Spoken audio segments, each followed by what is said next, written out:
Hi, it's Jack Hedges from the Humans Connecting team. Our podcast is all about serving, supporting, challenging, and inspiring you to become a connected human.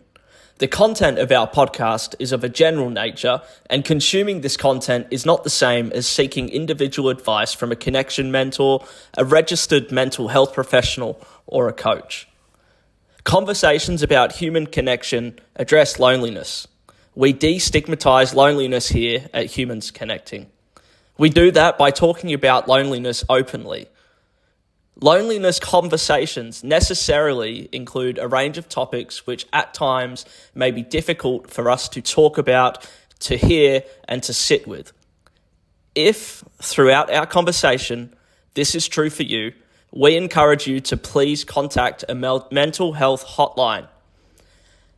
The link in the episode description can help you find some immediate support for many places you may be in the world. Our advice to you is this: meet yourself where you are and how you are right now.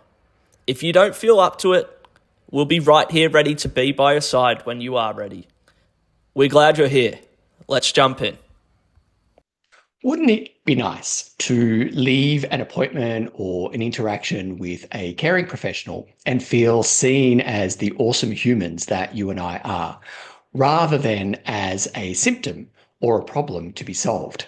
Well, in this episode, we're going to talk about social prescribing and how it links the care we get from our medical professionals with those providing social care. Hello, it's Phil. Welcome to the Humans Connecting podcast.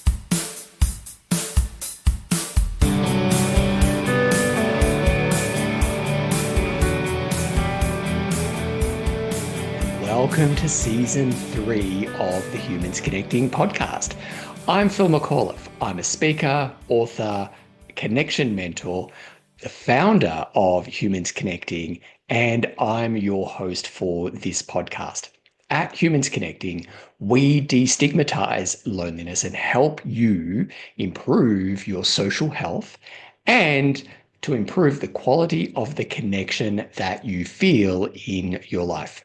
So if you've decided that right now is a time for a change, we are here for you. No matter what you do for work, how you identify as a human, or where you are in the world. You can explore all of our services designed to help you get the connection that you need and deserve through our website, humansconnecting.org. I'm so glad that you chose to press play on this episode. Not only is it great to see you after a few months between seasons, but the topic that we're talking about today is really important. Social prescribing is making waves as a powerful tool for addressing loneliness and social disconnection, helping society at large and including the medical profession to better support us when we experience loneliness. Now, I've got a definition here of social prescribing from the World Health Organization in case you're unfamiliar with the term.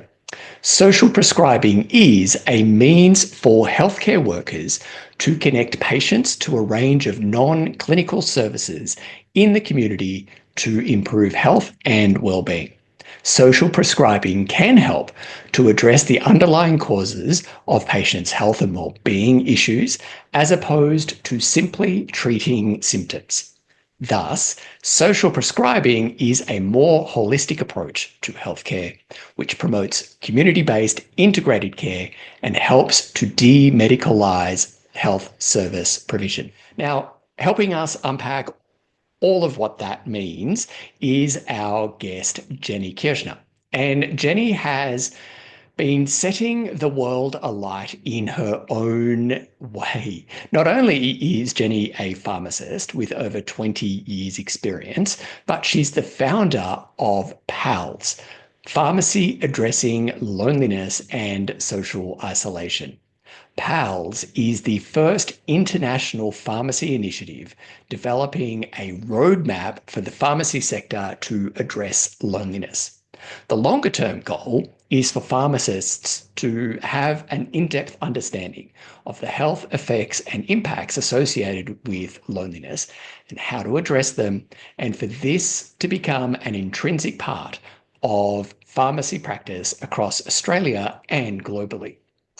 Jenny is also on the leadership teams of the International Social Prescribing Pharmacy Association, and she's been published in various pharmacy journals, has spoken at major conferences, and sits on various boards and committees.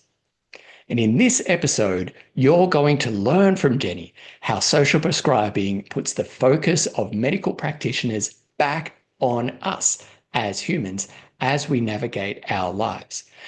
You'll also discover how social prescribing benefits you and the medical professional prescribing it. And you'll get Jenny's outstanding advice on how we can move through, well, how you can move through your next loneliness experience and how I can move through my next loneliness experience by unleashing our inner rebels. Not only is Jenny having a positive impact on the pharmacy sector in Australia and globally and how it understands and responds to loneliness, Jenny's also a great friend of mine. So, fair warning, the energy in the conversation that you're about to join us here is intense. If you're ready for it, let's jump right in. Jenny Kirschner, welcome to the Humans Connecting podcast and to the first episode. You're the first guest for season 3. 2025. Yes. So it's just lovely to see you. And you and I have known each other for a while now. And it kind of feels like, the 2020s so far have been about 3 months. And so it's hard to actually pinpoint it. You might have a better memory than I do. But I think we connected on LinkedIn. I think I just saw you doing great stuff and we just started our friendship there. Yeah. And listener and viewer, those connections, and like I think a workplace would be great if Jenny and I were in there together. It would be amazing, but I'm not quite sure we could call it a workplace. It would probably just be a place. A talk place. A talk place. Talk place. It would be one of those places that it could be like fun place. It would be laugh place. It would be all sorts of things, but I'm not quite sure we could say, work in that Dickensian sense of a workplace. But we have the best conversations. And it would also be a creative space. I think there's a lot of creative vibes shared between us. Oh, that's very true. All the things of impact that we could do. Yeah. Be an impact place. That's a very LinkedIn word. Thanks for kicking us off with that kind of, highfalutin fancy talk. So just in case the listener and the viewer has not had the privilege of receiving a message from you saying, can I have, half an hour of your time? And then you and I finish the phone call 4 hours later. Who are you and how did you get to be here as the first guest of season 3 of the Humans Connecting podcast? So I love how you say, who are you? Because I could take it any which way or form. But I guess just to introduce myself to the viewers and the audience is to say, my name is Jenny. I'm a pharmacist and I've been a pharmacist for over 20 years in a range of settings. And I think that's really important to share. So I've worked in a clinical hospital setting for many, many years, and in a retail setting and in a corporate pharmacy setting also, creating health programs. And I think it's important to share that context because I've seen the different ways that pharmacists engage with people, right? So that's a really important context for where I've kind of ended up. And I think throughout my journey in pharmacy, and I always laugh and I'll share the story, my father's a pharmacist. And I think I thought pharmacy was really creative because I used to make the window displays in his pharmacy when I was little. And I laugh, but I do think there was something about being introduced to pharmacy early and realizing that you engage with people that set me on a path. And then by seeing that actually pharmacists often and always engage with people in the different shades of their life. right? So different times that people are feeling good and different times that it's really challenging for people. And I feel like I was always drawn to that part of what the pharmacy profession offered. It was always about being a gateway for me to help people and to Mm, care for people. And it was very much inclusive, but above and beyond dispensing medication. It was the relationship with people that kept me in this profession. So I guess fast forward many years, I've been interested in addressing loneliness for a long time due to my own personal experiences of loneliness. And what I realized is, well, actually, pharmacy is my audience, and that's a good place for me to start to try and bring awareness around what loneliness is and the impacts that I really believe that pharmacy can make in helping to address this as part of the ecosystem of lots of, system change required to address this. So, a couple of years ago, in about 2021, I initiated PALS, which stands for Pharmacy Addressing Loneliness and Social Isolation, with a mission to, I guess, inspire, educate, and mobilize the pharmacy industry, the global pharmacy industry, to be involved in addressing loneliness. So that's, I guess, a bit of an introduction about me. I'll share one more thing because, again, I think it gives a flavor to who I am and your introduction. yeah. Probably 3 or 4 years ago, when I had young children, I created a series of daytime dance parties called Mother Funkers.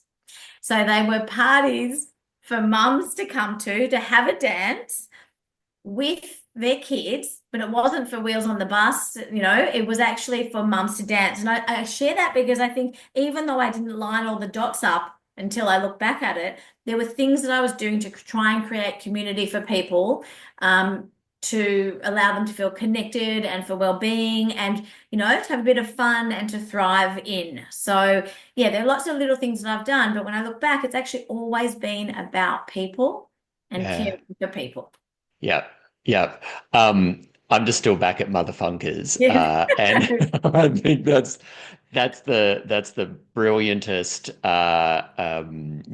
wordplay that I've heard in a while, as attested by my full belly laugh, Yes. and hearty guffaw, that may have broken speakers. I apologize for that. But how awesome it is, and in a similar way to you, I can, while it does sort of feel odd when asked that kind of question, who are you? How did you get to be here? The standard opening question, in one of these conversations. Mm. And you've done a fair few podcasts, and I've done a fair few podcasts as well, and try and come up with something. And because to the audience and to others who, outside of what we do, it feels like, the perception is that we've just been doing this all the time and we just sort of suddenly materialized doing this. Yeah. But I think it's really interesting to reflect back on how almost, and you can only ever see this in hindsight, how all like it's almost inevitable. There was an inevitability. There's a lot Mm-hmm. of syllables there to kind of get my mouth Mm-hmm. around. An inevitability to all of the, like, from dressing the window in your dad's pharmacy, and interacting with people in that way, and then, being, you said, pharmacy is your stage. And immediately I had, pretty much all the pharmacies that, I've frequented in my life, and the pharmacist standing up and behind the counter, sort of almost literally a stage, in the Yeah. dispensing area. Yeah. But yeah, there does feel, I like how you've joined the dots to there being that inevitability. But at any one of those dots, you could have pivoted in a different way as well. So there isn't an inevitability. Yeah. I think it's interesting as you shared that reflection. I remember again years ago, what I termed as prescribing TED Talks, so those inspirational talks. So I had a range of young adults come in to collect their medication on what's called the an opioid replacement program. So people who had drug addiction who would come in, and at this particular phase where I was working, there were quite a few young adults coming in, or young children, young adults. I don't know how the right term now, but like probably early 20s, right? And what I was seeing repeatedly was that these, and they were mainly guys actually, well, they were all guys, these guys were disconnected. I could just see it, because what would happen is they would come in every day to collect their medication. So there's two things that happen in pharmacy that I think they're not spoken about much. There's something called stage supply, and there's something called opioid replacement therapies. So with opioid replacement programs, patients come in every day. It's changed a little bit now, but at the time, or at a frequent interval, they would come in to collect their medications because it was a high-risk medication, and we were keeping an eye on the patient and the safety. But if you think about that, what an opportunity to be engaging on a regular basis with patients at high risk of loneliness, and that particular cohort are also at high risk of loneliness. Imagine what a gift that is, that they're coming to see the same pharmacist generally, someone they trust, someone that they might know for years, because often people on this program for years, if not a lifetime, right? So these kids were coming in, and I was seeing them, and what I would do is, I was very much into TED Talks at the time. I'd write something down that was, that I felt that meant something to that person, something that they could go home and watch that was inspirational. And I'd say, come back tomorrow or the next day and come and chat with me about it. Tell me tell me how it made you feel. And so it was something simple, which we'll get onto social prescribing. Yeah. But in some ways, many, many years ago, this was my own kind of version of saying, well, I'm sensing something other. This is not about medication. I'm sensing that this person needs something, some inspiration, something more. And I was able to engage in that way to provide that. I even went further to run a series of motivational coaching sessions for this kind of cohort, and did beautiful things like let people have value cards and be, saturated in what it feels like to be valued by other people.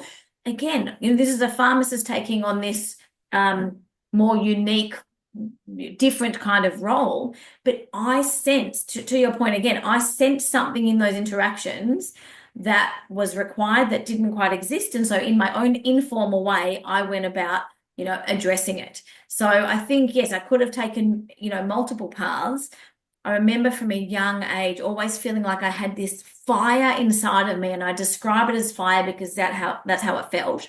A fire to do something really important, a desire to make a really, really strong, important, we laugh about the word impact, but something meaningful. I always felt that was, and I kind of went, was searching for a long time. And then, so yes, eventually, like you're saying, the dots kind of aligned, the timing aligned. And I just thought, well, actually, I can talk about loneliness, something that's deeply personal, something that I know needs to be addressed, and something that I feel like would have a meaningful, it would feel meaningful to do that. And so, yes, I think, as you're saying, there's been an alignment of factors. It's also taken, a journey within myself to find the confidence to address loneliness publicly. And I imagine, and I'll stop for you to relate, I imagine you relate to that, but because there was so much shame and stigma related to my experience, I actually, I used to talk to friends about this big idea of what I was going to do.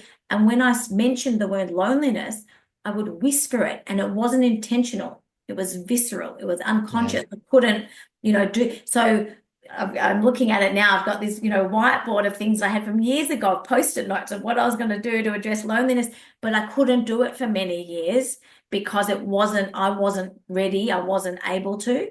And so, yes, I think there's an alignment of factors, as well as an alignment of confidence, as well as an alignment of skill set and timing that allow sometimes these things to come to fruition, and to blossom in the way that they can. Yeah. There's so many things there. The thing that's coming to mind for me is there's an allowance of what is, an allowance of what is to be. And sometimes what's there, what is, and listener and viewer, this is probably going to resonate with you too. what is sometimes deeply uncomfortable. We don't want it. We don't like it. It's inconvenient. It's yuck. It puts us at our edge and things, and we don't want it. And so we don't heed the nudge. Mm, We don't mm, pay attention to the mm. nudge. We don't pay attention to the gentle steering towards things. We don't pay attention to this because, it's an inconvenient truth. And that nudge kind of then becomes a shove, then becomes like a full-on push in the back, and sooner or later we can't ignore it. And it feels to me, Jenny, that you have had that, like, in that, oh, I'm working on something and it's really going to be bold and do the things that will really help people. It's just on loneliness. Yeah, yeah. And I, oh yes, me too, me too. And I still get, questions, at social events or whatever. So Phil, what do you do? It's like, oh, I'm a social entrepreneur. Oh my, that's really amazing. And it's like, what on? I'm like, wow, I now say humans, yeah, like human connection, Yes, yes. uh, Yeah. and stuff. And everyone's like, oh my God, that's really interesting. Um, and thank God for the advent of, and the rise now of social health, because that also gives like a safer way to engage on this.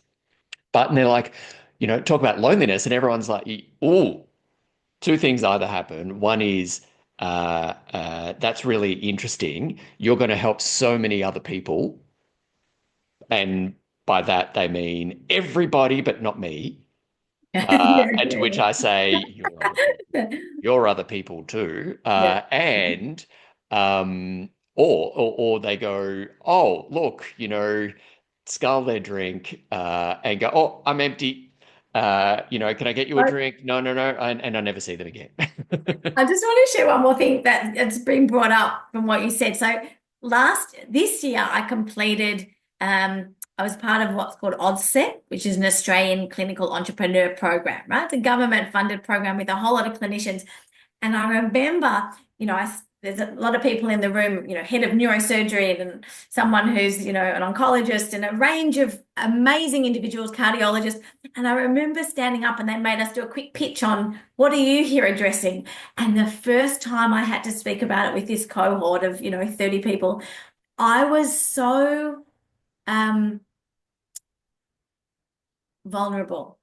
I wasn't yet in the power of talking about it. It felt really intimidating to discuss this in this kind of context.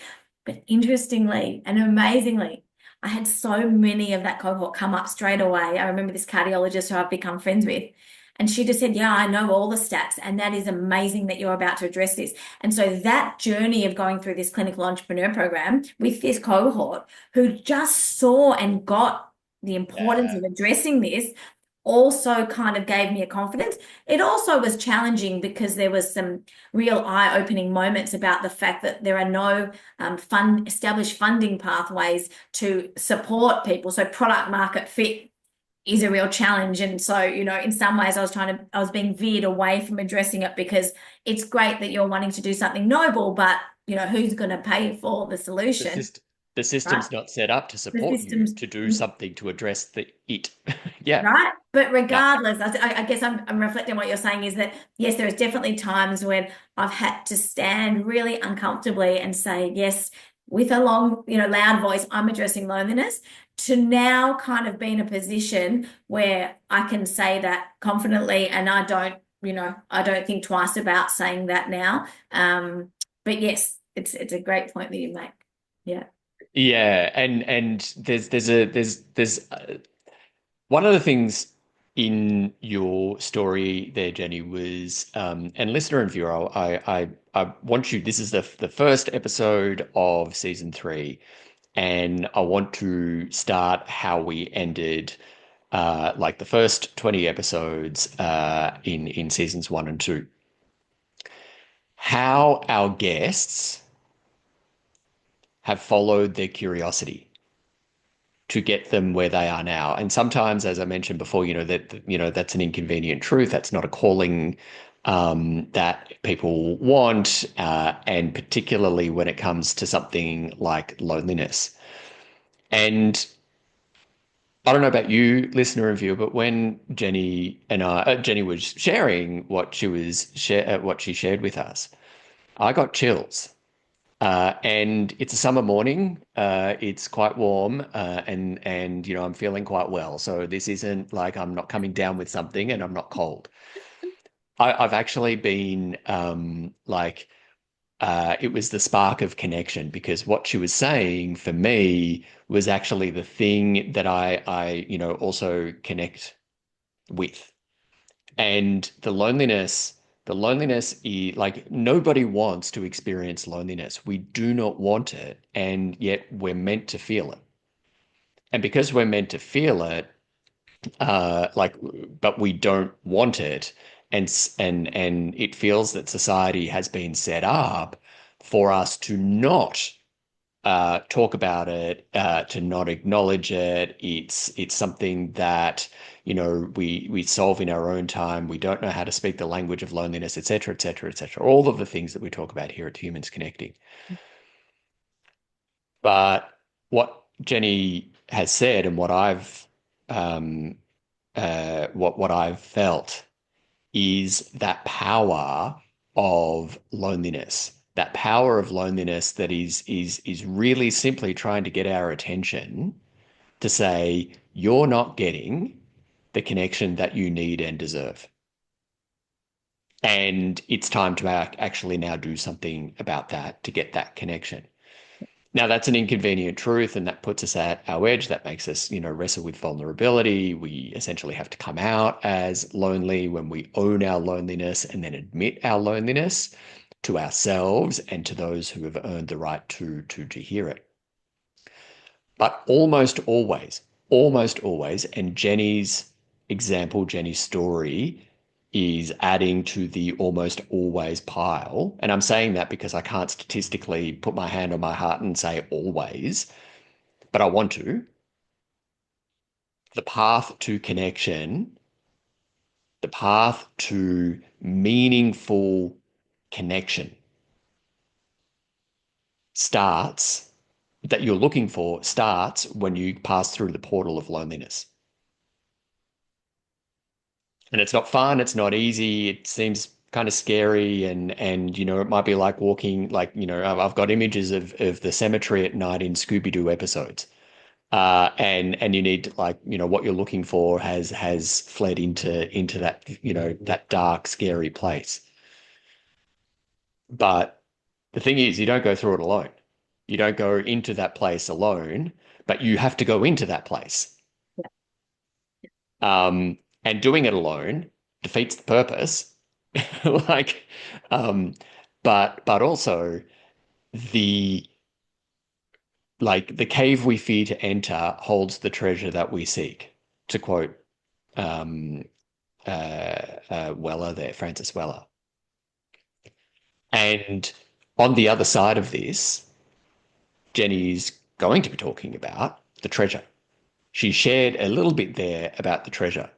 And so, in you, listener and viewer, listening to this, watching this, you might be at that point where you're like, oh, I know that I'm lonely. I know that, I've experienced it. I am experiencing it. I will experience it again. And I want to do something that I know will help me become, feel connected and get the connection that I need. The first step is towards the cave. Can I share something that I've never shared? But I feel like I feel comfortable to share this now. This would be, Thank you. is it okay if I take us on this little, which responds to what you've just said? Please, let's go. Okay. So to give context, I was dating this particular man, and he had a mentor, and his mentor was a Buddhist monk. Okay. This is a true story. Even though it sounds like a fable, this is a true story. And, I was having a tricky time in life, and I was really lonely at that period of time. And I was reading a bit about Buddhism also, and I'd looked at this monk, and it ties in with your cave because he'd spent time, by himself in a cave, meditating and contemplating. And I remember I was grappling with the whole loneliness thing, and I thought, this particular man who was a monk, I feel like he's got pearls of wisdom. He's got life experience. He's committed a lifetime to figuring himself out. That's the way I saw it. Right? And we were all camping one time, and I was sitting with this monk, and we were having a chat, and he shared with me that he was lonely. And I was blown away because at that point, I thought to myself, he'd done all this work, that he must have absolved himself. He must have gotten rid of loneliness, right? This was, and I'll tie it into what you've shared. I just thought he would have gotten rid of all these hard emotions. He would have gotten rid of loneliness, gotten rid of anger, gotten rid of any emotions and experiences of dislike because he'd been to a cave for years and years and sorted himself out. And when I heard him tell me he was lonely, I understood differently about loneliness. And I understood that this is an experience that we all have and we all should have. And it's not about getting rid of it. That's not about winning our way to get out of it or getting rid of it. It's about recognizing, and, the more I got into understand Buddhism and meditation and contemplation, about being without judgment, that emotion, being with it as it's uncomfortable, being with it as it's painful. And we both know and have discussed the physical pain that loneliness can feel like, and there's evidence to back up it being a physically painful experience. So the magic in that moment for me, and it was profound, and I hope for the listeners, this is profound also. There is the important thing with loneliness is we're not trying to get rid of it. In fact, we're trying to be with it safely and hear its message, which, as Phil has just said, is that our relationships are not what we want them to be in quality and type. If that's the case, then there's a call to arms there. There's a call to do something about it and respond and find your way back to who you are and to connect with people from that basis. So I think, there's something that really was a profound moment, Phil, for me to realize, oh my gosh, this mentor Buddhist monk that I've admired, that I thought had gotten rid of a whole lot of complex emotions out of his life because he's worked hard to do it and, meditated his way out of it and contemplated his way out of it, that wasn't the truth of what loneliness offers. It is not about getting rid of loneliness. It's about, as you say, learning to understand what that feels like, how it behaves, how it makes you behave, how it makes you think about yourself, how it makes you engage socially.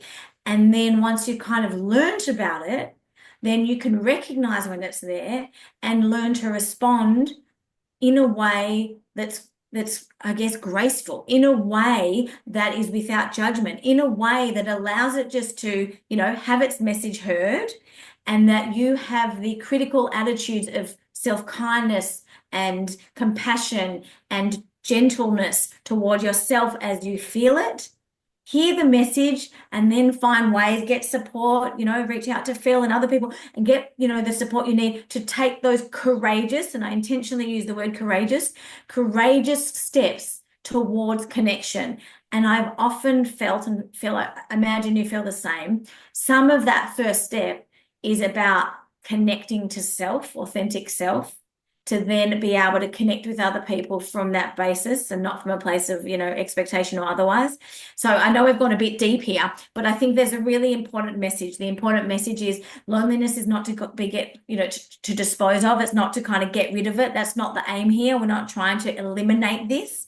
We're trying to position ourselves to experience all the emotions of being a human, of which loneliness is one of them, and understand that loneliness can make us behave and think and feel in certain ways, and then learn to unpack that with gentleness and kindness, and then courageously take a step toward connection, because we all deserve connection, because we all deserve to be seen for who we are. And from that place of being seen, as we are, then we connect, then we authentically connect. And there's magic in that simplicity. Yeah. Yeah. Wow. And viewer, listener, can you see why half-hour conversations with Jenny turn into 4 hours? Because we're just like, oh my God, and then oh my God, oh my God, and then this, and then this, and then all of a sudden, people in our houses saying goodnight, and Yes. we're still chatting. Um, but I Mm. thank you. Thank you for sharing that because it is, I was totally there with you when you like, I'm imagining, in camp chairs around a campfire and stuff and the shock That's right. of, sitting with um someone who is, obviously, evidently very spiritual, who had done the work, who had, and was in like whose life was about doing the inner work, Yes. and then sharing what was discovered, and that the bursting of the bubble Yeah. that there is no answer, Yes. there is no evolving beyond this. Yes. Exactly. Thank you for getting it and feeling it. Yes. Yeah. Yeah, yeah, and it goes to and you've heard me say this a couple of times, Jenny, but I'm like, if you're listening, you don't like just to reinforce Jenny's point and at the risk of potentially mansplaining, I apologize, but I'm going to do it anyway. Yeah. And it is the whole like we simply do not want to cure our loneliness. We want to understand it and respond from there, which Jenny said in a beautiful way. In the same way that we don't want to cure our thirst, and we don't want to cure our hunger because like they're important signals Yeah. because and Jenny are just sort of wrapping that up. Like we know the natural outcome of not eating, of ignoring our hunger. Yeah. We know the natural outcome of what happens when we ignore our thirst. Yeah. So they perform important functions, and loneliness is as elemental as hunger and thirst, maintaining our survival. And I'm so not surprised that cardiologists, oncologists, um, what's a diabetes specialist called again? Um, An endocrinologist. Thank you. Yeah, like in the field of endocrinology and so which is hormones and stuff.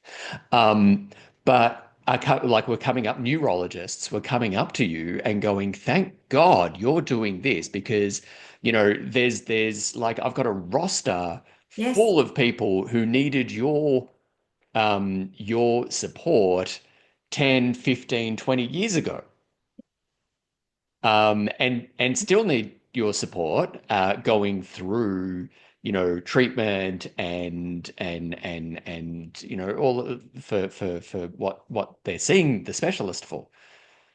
And there are consequences. There are serious consequences to our health, physical, mental, emotional, social health, for ignoring, wishing away, denying, hoping that we evolve faster than our loneliness can keep up. It simply doesn't work. And really, the only ever thing that we can do is be the monk. And we might not need to don saffron robes, and we don't need to go and sit in a cave and lose ourselves and things, but we also just simply need to stop and accept it. My God, that's hard. And if you could tell me a way that makes that easy, because quite often I am the champion of doing more and more and more and more, hoping that the thing that I'm trying to avoid doesn't keep up, that I kind of exhaust it, but it Which is doesn't. why we use the word courage, right? Yeah, Very good. an absolute courage there. I'm there's so many things there that I'm first of all I'm just so grateful that you shared that, Mm. and knowing that there's a the like the need is there, and you're doing what you can in the way that you can to address that need. And I guess the question I'm keen to explore now is I mean, I've read out the definition from the WHO Yep. on social prescribing. But can you describe in, in your amazing way, so not with, Yep. approved language from the WHO, Yep. but talking about social prescribing in the pharmacy context and how it does reduce loneliness. Yep. Sure. So the way, let's see how we go to make an articulate definition compared to the WHO, but the layman language is really rather than a trusted person, be that a health professional or somebody in the community, rather than them prescribe medication as a solution to someone's situation, that they are also now prescribing some social activities that are of interest to the person to help them feel more connected. Right? So really simply, it's the way I see it from my perspective in the pharmacy lens is rather than just give medicines, we're actually recognizing the person as a whole and that they have a whole lot of other needs. And so we are expanding our holistic offering to address those needs also. And, my particular interest being around the loneliness and social isolation, it's what's meaningful to that person that we could prescribe. And I can talk about the controversy of calling it social prescribing versus something else, but that we can help co-design with that person and patient that they will go off and engage with to help increase their social connection to reduce their feelings of loneliness. So that's kind of the simple way of describing it. And as I said, it's a bit controversial, the prescribing component.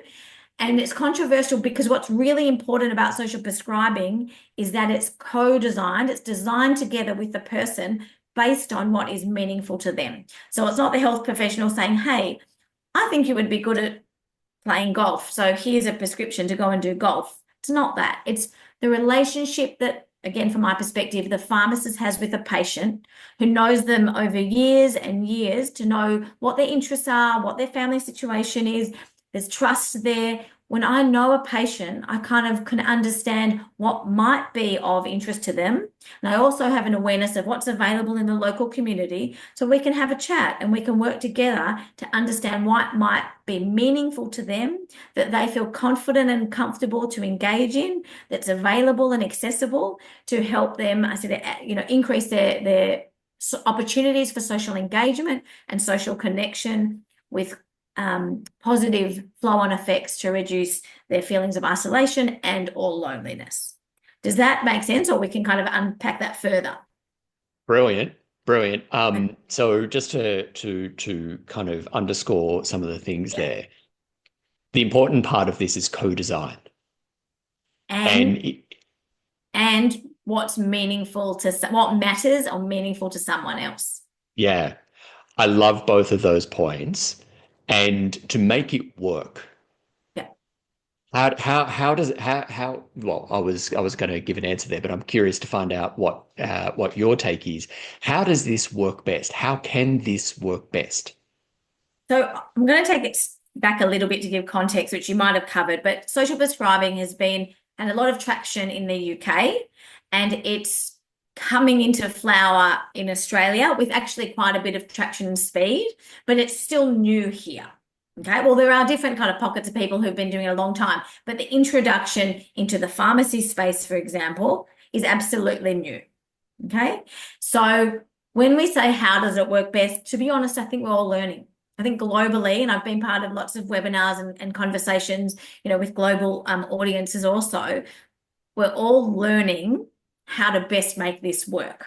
Okay, but I think it comes down to the foundation of what you've just articulated, which is people say this works if there is the appropriate understanding of the person. So getting to know the person, getting to know what's meaningful to them, understanding, for example, is there a barrier to someone being engaged in activity because they don't have transport to get there or they don't have the finances to pay for it?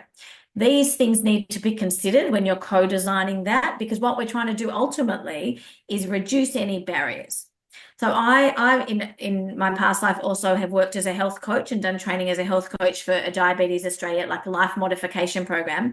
And for me, I see there are similarities with the principles in that, we're all human, Phil. Like Yeah. if the doctor says to you, do exercise, in a similar way, the doctor says to you, go and join an activity, there's resistance. There are things that could get in the way to start with, like I'm in a bad mood, or the weather's bad, or I just don't have the energy for it today. So we need to consider that we're talking to a human, and that's why we're not trying to prescribe.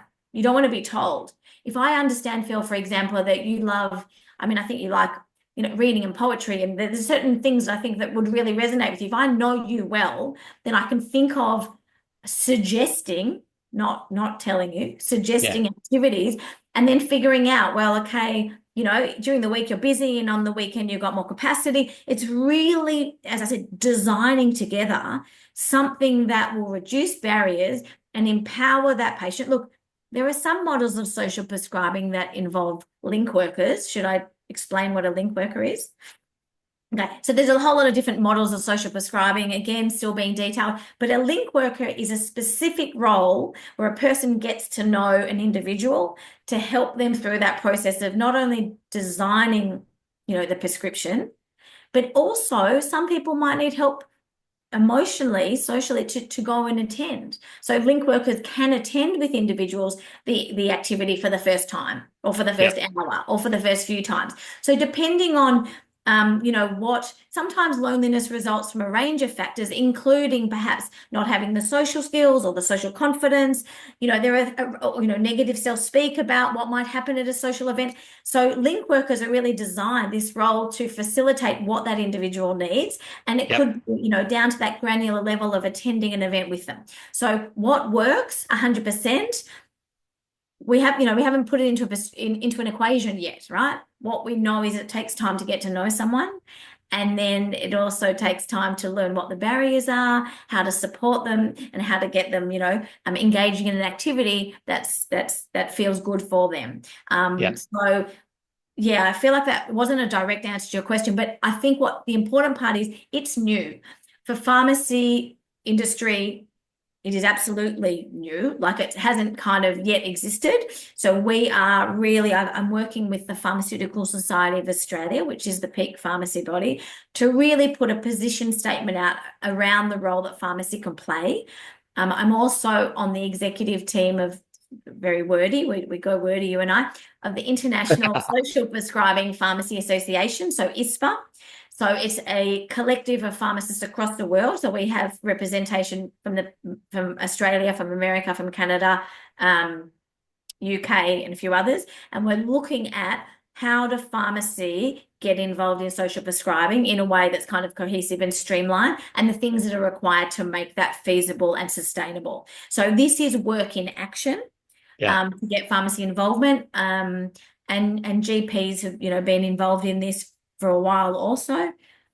So no clear equation yet, all in production. But I think the most, again, it's kind of simple. Again, in the pharmacy, when I think about what I used to do, it was very intuitive to me. If I could see someone and they were living alone, or they were, expressing that they weren't engaging with anyone, or they were coming in and just spreading out their scripts, and I got that sense that they were just connecting, and I knew something was available, locally in the area, I'd just suggest it. I'd talk about it. I'd go onto the internet, find a number, write it down, make it easier for the person, and give them a piece of paper and say, you might want to check this out. Let me know how you go next time you come in, tomorrow, the next day, or otherwise. It's kind of, there's something very natural about what social prescribing is. And the summary of it is we're really trying to bridge, from my perspective, the healthcare industry with the social care and community industry. We're just trying to bring it all together. That's it. Yep. It's simple. Brilliant. And I do love the terminology there of a link worker. And I think, there is, that's a definite job role. Yes. And a job title, but I think it's something that we can all do. Yes. Like, we are all link workers. And we don't need to leave it to the link worker to do the linking and things. I will need to just take a quick break. Yeah. But I have a question for you after the break. Have you ever been with someone, perhaps it's been with your partner, or maybe while you're at work or out with a group of friends, and despite having people around you, you just feel disconnected? And this is an incredibly common experience, one that I've certainly had many times. And when these things happen, we often don't really know what to do about it. Or worse, we think there might be something wrong with us for having that experience in the first place. Hi, this is Pete from the Humans Connecting team. And if you've experienced what I'm talking about, then you might find our Connection Starter course really helpful. See, these feelings, they're all just expressions of loneliness. And before I did the course, I didn't even realise I was lonely. And I certainly didn't see these feelings as an invitation to discover how I could become more connected to myself, more connected to my people, and more connected to the things that I'm most passionate about in my life. Now, the course itself, it's made up of a series of self-led videos, a comprehensive workbook, and a handful of external resources, all lovingly led and supported by Phil and the team here at Humans Connecting. By the end of it, you'll have your very own personalised connection plan that is specifically tailored to you and your unique connection needs. Look, it's made a huge impact on my life, so if you're curious about improving the connections in yours, jump over to humansconnecting.org and under the products menu, click on the Connection Starter course because you are absolutely worthy of it. What I'm really keen to explore with you, Jenny, is how has being engaged either like formally, because, it's now a thing, or informally in your past, whether it was with the at the opioid clinic, or Googling a phone number and sharing that with a customer. Yeah. How has being involved in social prescribing affected your connection? How has it fed your connection? I think I'm an unusual character, full stop, but unusual also in this context because I feel like that's always been intuitive to me to informally be engaged in social prescribing, right? And why I say that is because that's given me the meaning in the work that I do. It's always been about engaging with a person based on who they are and really getting into, their soul in some ways, beyond just the surface level of engagement. I've always naturally entered that space of learning about someone, right? Yeah. So even I remember, there was a customer and I remember she was in the car outside the pharmacy. I didn't know her at this point. I just saw her. She had two kids in the back and she was crying crying quite a bit. And I knocked on the window. Again, not everyone would do that. I just kind of, I'm empathetic and I just felt compelled. So I knocked on the window and she opened and, basically she shared, her husband had died in a car accident. She had two kids in the back. I mean, not that day, right? But she was grieving. And I can tell you to this day, that was years and years and years ago, to this day, when I work in the pharmacy and she comes in, she gives me a cuddle or she brings me things because I just leaned in and cared, right? So when you say, I kind of, we're putting this formal criteria around social prescribing, but I feel like at its essence, it's about caring for an individual. Full stop, caring for that individual as a whole and understanding what they need. So how has it impacted my connection? I just feel like it is foundational to meaningful work. Pharmacists do amazing things, right? And I would say most pharmacists engage in informal social prescribing in one way or another, okay? But, there's a lot that we do behind the scenes with the prescription and understanding. But when you go out and you're giving advice to that patient, I mean, I wouldn't give medication to someone with diabetes and not consider talking about healthy eating or exercise, right? That is part and package of professional care, and care. And my call to arms here for everyone is that should include social connection.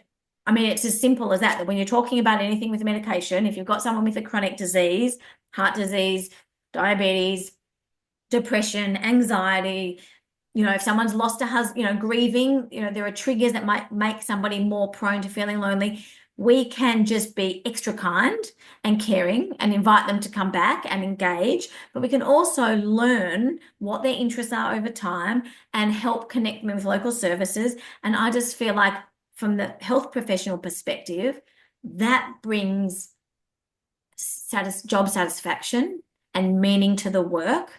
And for my own sense of connection, I mean, that is nourishing for me as a person. When I'm there engaging and having a chat, you mentioned before pharmacists stand behind the counter and, up on the stage, which is true. But when I speak to people, I go around, not even just the dispensary, even when we're at the counter, I always go around, and if there's little chairs, sit down and try and have a chat with that person, because I'm connecting with them person to person, not health professional to other.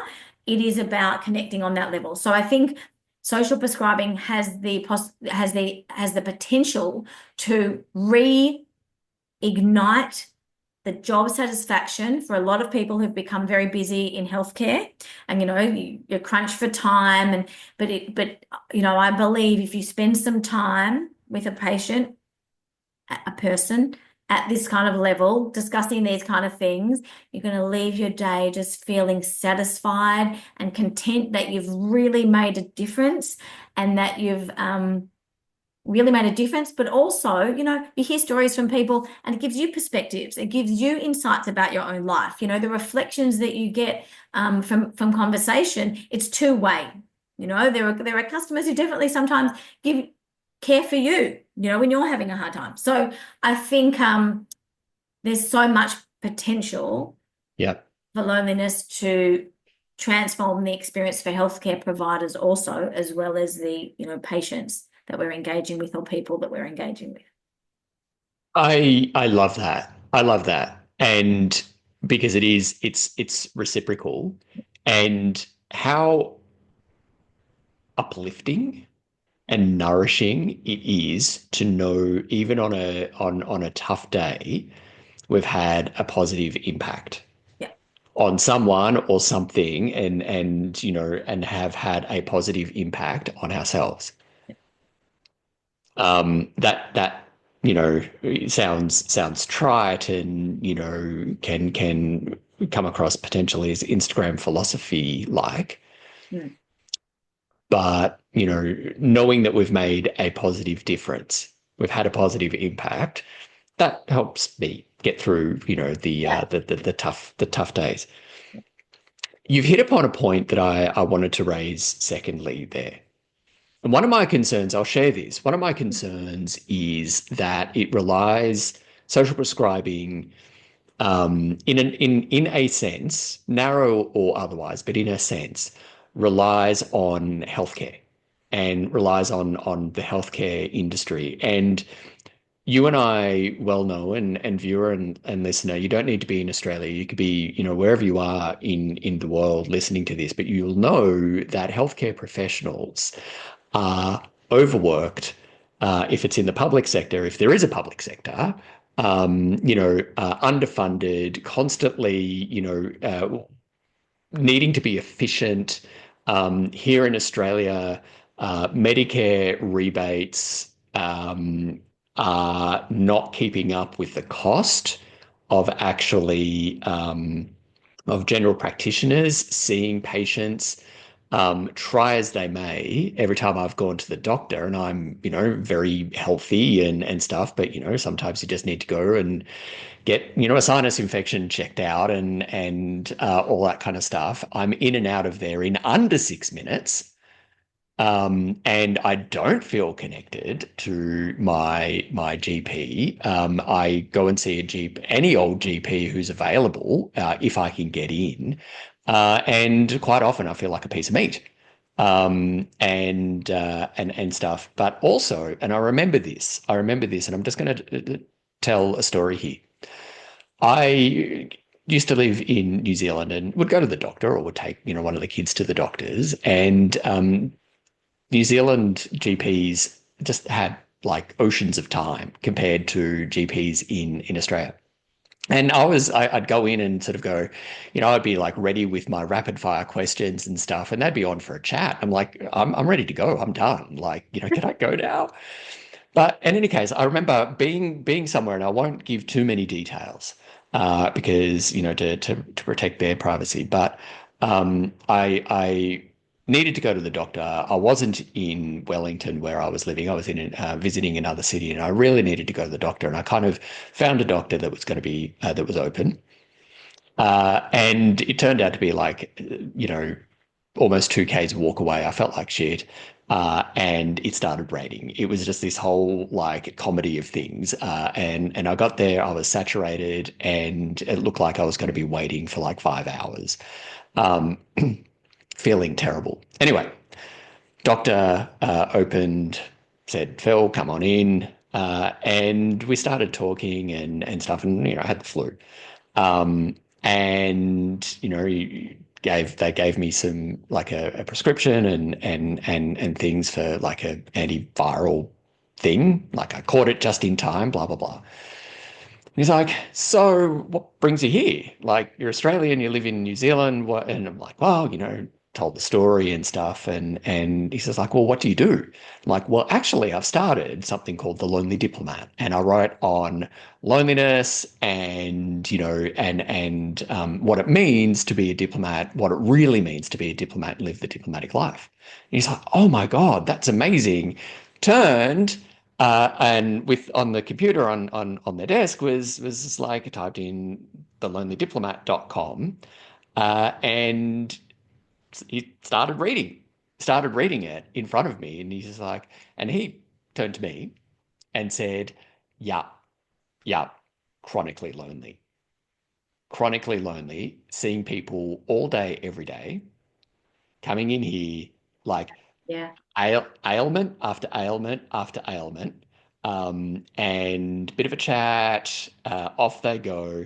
And then in a similar way to diplomats, like a doctor is always on. Yeah.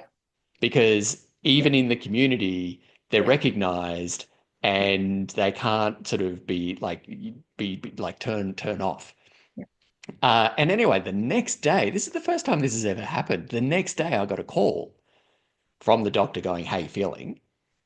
And he's like, I've just binged all of your content. And he's like, yes, us too. This, like, take out some context, and this applies to us too. I'm getting the long way to my question here.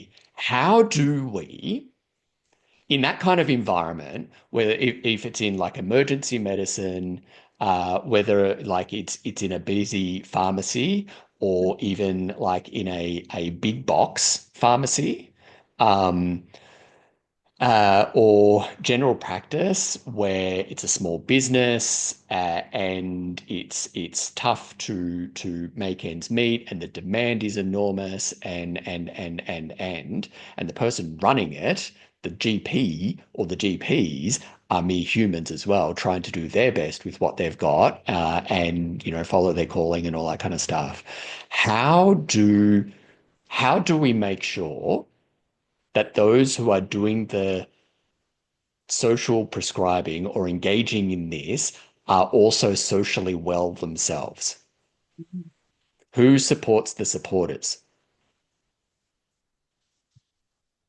I don't know if I have a full solution for you, but as you were sharing the story, I was resonating and thinking about all the times that I, as a pharmacist, were in front of many, many people and also felt lonely, right? Like we know loneliness, you can be in a room full of people and still feel lonely, right? Or you can be alone and feel totally fine, right? So, that was kind of coming up for me. And the first thing that was coming up for me was the thought that, as that doctor reached out to you and called you or said to you, how are you going? Actually, he was reaching out from an authentic place. And so I imagine he was very nourished by engaging with you on that basis, right? So it all comes, I think, back to the authentic connection, not just connecting, not just being in the pharmacy. And that's the thing, it can be transactional. You can be there and handing out medicine and giving advice transactionally, cognitively, or you can be there wholeheartedly and engaging from a place of meaning. And I guess my key point here is I don't know that you need a hell of a lot of time. I mean, social prescribing I'll come to in a minute, but I think in terms of connection, even a couple of minutes, but being very present, being really attentive and really caring and deciding, you know what, for this 2 minutes that I'm with my patient, I'm going to just be here and not worry about my to-do list. It's so nourishing, right? Authentic connection. And I think there was a quote somewhere, and again, I'm not gonna say always, because I also don't know if there's a stat to totally back it up. But it was a gentleman overseas who does workplace loneliness, and he was talking about it takes 40 seconds of a positive interaction to shift loneliness. And again, I don't know that there's evidence behind that time frame, but the point, and there's another campaign overseas that addresses loneliness in children called Only 7 Seconds. So there is something about, shout out to Luke there. Yep. Shout out to Luke. Hi, Luke. About just being present, right? So tie it back to your question. How do you care for the, how does a health professional care for themselves, or how are they cared for? I guess, well, actually, there's so many answers. What just came to mind is workplace culture, right? So I know you do a lot of work in workplace loneliness. And I think if there's a culture that allows employees to in healthcare to engage with patients, even though they're busy, but respect that, that pharmacist wants to spend an extra couple of minutes with that patient.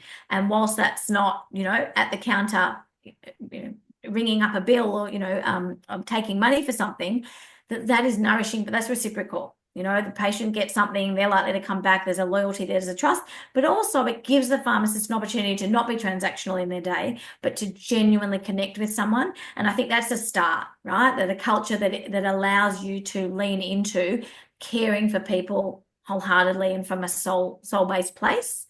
And the other thing is, I guess, as you were talking, also I was thinking, it's work-life balance is really hard, and it's a matter of choosing it and prioritizing it.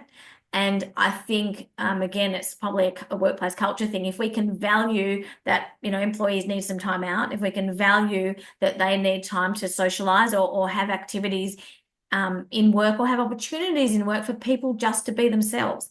Yeah. Phil, for so long in my pharmacy career, I was doing the do and I was showing up and I was outgoing, but I was lonely because I wasn't being 100% myself in those environments. And that contributed, I strongly believe, to the loneliness that I experienced, because the culture, the workplace, the industry, the profession wasn't totally aligned to my core way of being, skill set, belief, way of thinking, way of engaging. And that's why people laugh that, I had to create my own profession, my own lane in the profession, because it didn't exist, right? So the PALS lane, being able to engage from a place of empathy and understand that is core to pharmacy practice. I kind of had to create that, but that was true. So I think for someone to be able to look after themselves as a health professional, they need to be able to be themselves authentically also. And how you do that in a workplace is complex and challenging sometimes. You've got to value it. You've got to value that by allowing someone to be themselves with their creative quirks or their conservative ways or whatever it is, right? If we allow people to be themselves, then I believe that not only adds value to the business, but allows that person to be whole and to feel seen and to be valued and to feel connected, and therefore to be probably more creative, more innovative, more efficient and effective, all the benefits of addressing workplace loneliness. But I really believe that I experienced the disconnect between who I was and my everyday, and to have to accept that was tormenting and again, I know that you relate from your experiences as a diplomat, and how you have to perform in that environment to be, whereas I feel like surely it's not such a hard stretch to imagine environments where people can be themselves and not have to perform to a role, but bring themselves to the role, enhance that role, and enhance their contribution. So to summarize it, number one, I think it's a culture, a workplace culture, and a sentiment towards allowing people to connect as part of a day-to-day, engagement with patients, with other staff. And the other bit is find a way to let people shine and be themselves in a workplace. That will be nurturing and nourishing. And I can kind of guarantee, without the evidence, I can kind of guarantee they'll rock up to work and they'll be their best selves and they'll do more, they'll perform better, and they'll be happy. And they'll probably stay longer in that role. So that they're kind of my long-winded way of not answering your question directly, but indirectly commenting on it. No. All the wins are welcome here, most. But I will simply say, Yeah. viewer, listener, did you get that? Did you get that? Did you get all of that wisdom that was just coming at us like it was coming from a fire hose? If not, go back and keep going back and keep going back and keep going back until you can replay what Jenny just said verbatim. That it is so ingrained in there. The kernel in there that I really invite you to step back from is that what she was saying there was that we can wrap up our value in what we do, where our value simply is in who we are. Yes. What we do from who we are, what we do from when we be, is gravy. That's amazing. But we can get it all wrong. Where I am a pharmacist. I am a lawyer. I am a banker. I am this, therefore I am that. No. I am Phil who does this. There's a fundamental difference and there's a fundamental realignment and there's a fundamental connection there to yourself. Because what you do can change, but if you are who you are and how you are in that moment, that's authenticity. That's the thing that everyone sort of talks about, like how to authentically connect. We authentically connect when we do things from who we are, not do things because we think we need to be doing things in a certain way. And workplaces, whether that's in a pharmacy, whether that's in a doctor's surgery, whether that's in emergency medicine, whether that's on a ward in a hospital, whether that's in a barrister's office or a workplace, a place where humans are, we all thrive when we can feel what we're allowed to be and give ourselves permission is what I'm saying in terms of allowed to be, give ourselves permission to be who we are. Yeah. And then you caught yourself there, Jenny, in terms of like, there's just a word that you were about to say, but you switched it to disconnect, but there's dissonance. Yeah. There's a dissonance there. And that's so true. It's like, it's ringing a bell that's not quite tuned and you're just like, oh, that's like, I don't know how to fix it yet. Well, it's like when you come home from work, that feeling like you've got to take that particular outfit off so you can become yourself. That's what I'm trying to say. Let's not do that. You lost sound there. Oh no, what's going on? No. Yeah, I can hear you now. Oh, I was just saying the magic that you mentioned, that ingredient, that comes, like you said, when you're just yourself. I have to throw in another example, a hospital example. I was working in the hospital, I was working in the burns unit. There's a particular patient who'd come in, she'd been at a festival and she'd done fire walking and she'd burnt her feet, right? Severely burnt her feet. And I remember we were on the ward round, so in a hospital setting, there's a patient in the middle and all the health professionals around the bed with our, notes, and everyone left. Just seeing an episode of Scrubs here, just by the by, yeah. And I just felt, again, myself. This wasn't cognitive. There was something that she didn't get to say or do. There was something not right when everyone was leaving. So I lagged behind and I stayed and I sat. And we had this chat, it was so many years ago, I can't remember what it was about, right? But it was some kind of acknowledgement, hearing her story, not just the ailment, you know. I think it was, you know, she was on this big adventure and wasn't able to do it. So that was the pain for her rather than the pain of the feet. Additionally, and I found it the other day when she left the hospital. It was a brief encounter. She left me this book with this inscription about, you know, something about whatever it was, some kind of nice comment about my care for her. Now, I'm a pharmacist. She wasn't saying, thank you for giving me the pain medication. It was the fact that I stayed behind and I you know, gave her those couple of minutes and heard her. And I think, you know, like you were saying, actually, that was intuitive. That wasn't me having an outfit on. That was me desperately trying to find those moments in the day where I could just be myself. And, you know, has that left a mark? Was that connection? Yes, I've still got that book. I still think about that moment of one of the more meaningful moments of my, you know, work contribution. So, you know, yes, I echo your sentiment. Yeah. Permission, if I could give people a gift, permission to be yourself, permission, perhaps the step before that or the step after that, to go and discover yourself. If you don't quite yet know who you are, which, you know, is totally fine because we're all evolving and it's all dynamic. If you're feeling a dissonance with the world, the way that you present to the world and something inside, if you can find a way, give yourself permission, you know, by yourself, with other people, explore things, seek yourself. Because I really feel like when you find yourself, then you can connect from that basis. And that's where there's authentic connection. And that's where things really transform. And, you know, and you take off. Thrive.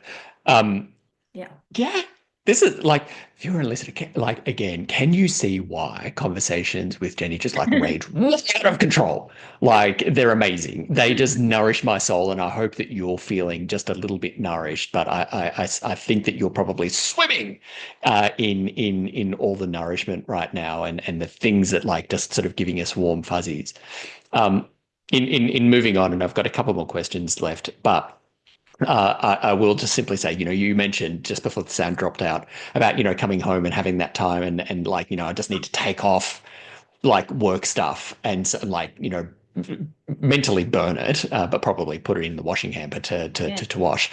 I had work glasses that I would then take off and put fun glasses on. And I was just like, what am I when I realized that what I was doing, I was like, what am I doing? And Why? and Yeah. you live your fun glasses. I know Jenny just gives, I was going to say Jenny gives me crap about my glasses, but you comment about my glasses. And I think you came up with a verb, like we need to green glass it, like green glasses it. Or something. So I did wear the green glasses particularly for you today, Jenny. I'm glad you noticed. As you wore yellow, and very, very deliberately. Yeah. Jenny, I think you know the question that I'm going to ask next. What is one piece of advice that you could give to someone right now who is in the midst of a loneliness experience?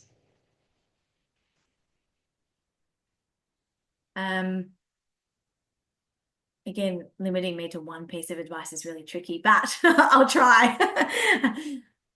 So what I'm doing as I'm thinking is I'm just connecting in because, you know, I can easily activate the painful experience of what it was like for me. You know, when I think about someone else in pain, it viscerally, it's like a bit of a post-traumatic stress thing where I can kind of feel it again. And it's really, really hard when you're in the depth of that experience. And I guess one piece of advice, I think it just follows on from what I've said is, first of all, okay, be kind to yourself. Know that, you know, you're not alone. This is a thing, you know, that loneliness exists. You're not going insane. You're not going crazy. Like, this is really human, right? That it's okay, even though it's really uncomfortable. And that, yeah, try and find the courage, you know, work hard towards the courage to take a small step towards connecting with yourself to start with. I think when you're really in that place of the depth of loneliness, it does start with a bit of reconnecting with yourself. And whether that is like I don't know, being, and I call, my friends and I have this thing called like a rebel moment, right? And a rebel moment might be, if in the middle of the workday, sorry if there's any bosses here, in the middle of a workday, if you just need to go and take 20 minutes or 15 minutes to go and have a haircut, something random. It's a rebel moment to give yourself permission just to kind of be. And I kind of think if you can find the courage and call on the spirit of being a rebel to do something little that rejigs you into connecting with yourself, maybe a massage, maybe a hot springs, whatever it, takes your fancy, right? Buy yourself something, whatever it is, just to kind of just shift the energy a tiny bit, not get rid of it, just shift it a bit so you can reconnect with possibility and hope. My advice is, find that, go looking for that courage, muster that courage, think of something that you can do to just reconnect with yourself to start with, to reactivate that sense of hope and possibility of connection, and start there and commend yourself and pat yourself on the back and celebrate that first tiny step of recognizing that you want to connect with hope, that you want to connect with another possibility of another way of being. I remember waking up one morning in the midst of loneliness and thinking, and this was not a suicidal thought. This was just, there's got to be more to life. That was my feeling. I remember saying it out loud, like, there's got to be more. And that pain, use that pain, turn it into, sit with it, and then turn it into courage. Turn it into, courage, vulnerability and courage mixed, a whole lot of the emotions mixed, but turn it into something that says, you know what, I don't want to let this be the end. I want this to be the start of hearing a message that I need to take a step towards something. And yeah, I mean, I went off a bit, but I think that the key message is understand you're not alone. Understand that we here recognize that it's painful and it's hurtful and it's deep and it's heavy at times and it's exhausting. That's how I used to describe it. It's very exhausting to mask your loneliness and hide that. And be okay to collapse for a minute by yourself and then say to yourself, can I find the courage to take a step, a small step to reignite with hope? Because there is connection out there. It starts with yourself, but you can, be conscious about going to find that. It's not easy. That's another thing, Phil, we haven't said here. None of this is easy. Well, we need to admit that this is hard and it takes time and it takes courage and, it takes trial and error. Sometimes you try things and it doesn't quite feel right and then you've got to recover and go back out there and try again. But that I just think maybe this is not advice. Maybe this is just sharing a positive energy to say, hey, there's something that you can do and it starts with you. Had me at rebel moment. Yes. And Yeah, that's it. Do a rebel moment. Yeah. and that's most definitely going to make the highlight reels. Yeah. And yep, it's hard, it's messy, it's uncertain, it's all of the things that can make us deeply uncomfortable. But it is almost always worth it. And even when we have connection hits, and we have far more connection hits than we do misses, and the misses hurt. Yeah. Like when we try and we choose connection, we bravely and courageously choose connection, and it doesn't work out. Yeah. That hurts. Yeah. But it also means, by no means are we to interpret that as never try it again. A friend said to me once, you're like a warrior. You keep going back to the battlefield. Yeah. And it's kind of what you're saying. At times, and not to say it's always like that, but at times it can feel brutal and painful and hurtful. And you perceive rejection. It's not always legitimately rejection, but you can perceive it as such if you're, sensitive to that. But there's something that Joanna Badcock, who is a professor of loneliness, her definition of loneliness involves, that it's painful and that there's desire for more relationship, but she emphasizes the desire. I think in the midst of loneliness, right, there's a desire. I'm saying connect with that desire for connection. Let that take you on a journey of courage, right? There's desire, not just pain, there's desire. Joe. Hi, Joe. Because I know that you're going to be listening. In that sense of what Joe's saying, connect with that desire. For me, it's worthiness strikes back. Yes, yeah, Like we are worthy of love and belonging, yes, and like chase yeah, that. Like and pardon, like I don't know why I'm saying pardon me. This is our podcast, yeah, so like I'm gonna swear, like but like no, if it's like a defiant child within you is like going no, fuck that, yes, yes, fuck this shit. I do yes, not deserve this. I'm worthy of something different. yes, yes. Connect with I that. love that. Yes. Connect with that. Hands on the hips, like defiant. No, I'm worthy of. Defiant rebels who swear. Go for it. Who wear green glasses and yellow. Yeah. Tick, tick, tick, tick, tick. Between us, like we can represent Australia, like with the Yeah, green belt. yes. But um, Yes. Yes. Jenny, this has just been like this has been amazing, and this sort of went in directions that I hadn't intended to, but I know that it needed to go to. And as always with these conversations, like on this podcast, but particularly with you, they go the direction that they need to go. And I just know that your wisdom, your insight, your ability to connect with the complete human, not the ailment that the human is coming to you with to seek medical support and advice. Your ability to see the human, to spend time with the human, that is your absolute superpower. I love it. I love feeling seen by you. I love feeling heard by you. I love, the encouraging voice memos. I love the arm around, the feeling of having your arm around me, and even the kick in the ass that you can give me some from time to time. And it's like, no, no, no, we're doing something else. Thank you, thank you, thank you, thank you for not only doing what you do, but for being the and following the and choosing to be you in what you do. Mm. Thank you, Phil. And likewise, to feel like we've had this conversation, which again, the whole kind of pitch was going to talk about social prescribing, and we've touched on it. But to feel like we've gone deep, I feel like we went really deep in this chat, and to feel like you just kind of got it, and and re-articulated very eloquently, key core sentiments of what I was saying. It's been an absolute pleasure. I love the work you're doing. Anyone who's heard you talk also knows that you touch people at the soul level. And I guess just, I know you're going into a series that's going to kind of explore social prescribing. And so, yes, hopefully this kind of touched on, the essence of the fact that you need to know a person first.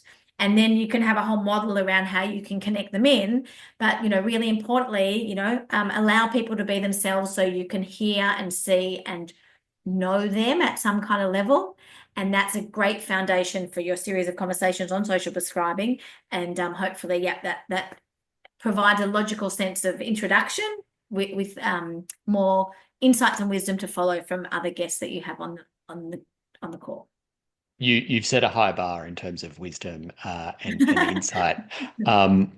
But in case, well, when the human listening and viewing, wants to connect with you more, how is the best way to find you? Yeah. So feel free to send me an email, and I'll just give you the email address. So it's hello@palsglobalnetwork.com. So pals as in PALS, globalnetwork.com. And I'm on LinkedIn, either under Jenny Kirschner, or also Pals has a LinkedIn page, or connect with Phil, and he can connect you to me. Yeah. Yeah. Jenny, thank you. Thank you so much. And just, by the magic of this medium, it does sound like, this will be coming out in February. This is the very last thing, like work thing that you've done for 2024. You are commando crawling your way to the end of the Yeah. year and to a break. Thank you so much for bringing you as you are in this moment to this conversation. It's been amazing, and I'm so grateful to you. How are you after that amazing conversation?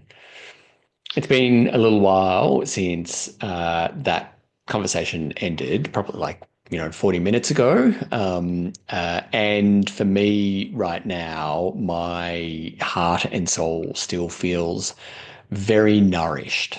Um, Not only is Jenny just an absolutely amazing human, I simply love how she brings herself to what she does. And for that, I was really um, excited and honored that she brought herself to that conversation because I'm sure that you can feel it too. And you are feeling inspired and hopeful that there are some other fantastic people who are helping those who you engage with in your community. So, in this instance, at your local pharmacy, to begin seeing you and addressing you as a complete human. So, whether, you go to the pharmacy, you next go to your GP for a checkup or whatever, that we're starting to rehumanize our interactions with each other rather than simply as transactions. So for me, there's so much in there that was deeply inspiring. We'll be hearing about social prescribing in future episodes, including in the next episode of the podcast. But for now, I want to go back to something that I really liked about what Jenny shared with us. And that was in her response to the question about, the one piece of advice. And it is that rebel moment. And, Jenny and I talked about it, and I shared with her how it affected me. And it's like, our worthiness strikes back. I am worthy of something different. Something has to change. And unfortunately, almost nothing changes in life until we get to that point. And it's no different when it comes to loneliness and going, you know what? No, I'm worthy of something different. And you might be at that point now where you've had that moment where you thought, no, something has got to change. This cannot be it. And I'm glad that you got there. I'm glad that you got there, and continue, please, to stoke that fire within you of worthiness for love and belonging as the amazing human that you are right now. Not the human that you once were, the human that you wish you were, or the human that you might hope to be in the future, but the human that you are now, because you are always worthy of love and belonging right now. And so that rebel moment advice, having that rebel moment where we're coming back to ourselves when we are experiencing loneliness, yes, absolutely yes. Cultivate that. What beautiful advice. Like, stamp your feet a little bit and go, no, I'm not doing that right now. I'm going to go and, as Jenny said, go and like get a haircut, or, just simply take an extra long lunch break by walking around the block a few more times, or going and sitting under a tree in a park or something, like referencing that for a future episode, perhaps. So yeah, what outstanding advice. And, I hope that you are as filled with just like your soul is feeling as nourished as mine is right now after that conversation. But what did I miss? Was there something else for you that really stuck with you? Let us know. of course, by sharing your thoughts and feedback. That's it for this episode of the Humans Connecting podcast. And the team and I are just so chuffed that you chose to press play on this first episode of season 3.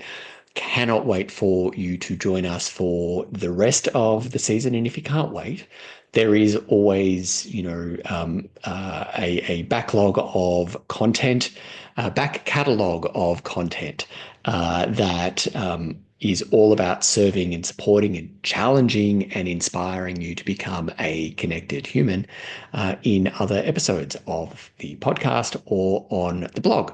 And all of that is, of course, through our website, humansconnecting.org. And on our website, there are also details of how we can help you, your workplace and communities thrive through loneliness and get the connection that you and the people around you need and deserve. Finally, we are here as a social enterprise to make a positive social impact. And if you're a business and are looking for ways to support humans to feel more connected, and you also are committed to making a positive social impact, check the link in the episode description and book a call with us, and let's discuss ways that we can, change the world together through working together and partnering and doing all of the things. If that's something that's interesting to you, you're interested in, tap the link in the episode description and let's have a conversation. That is it for this episode. I simply can't wait for you to join us can't wait to see you in the next episode. And until then, be awesomely you.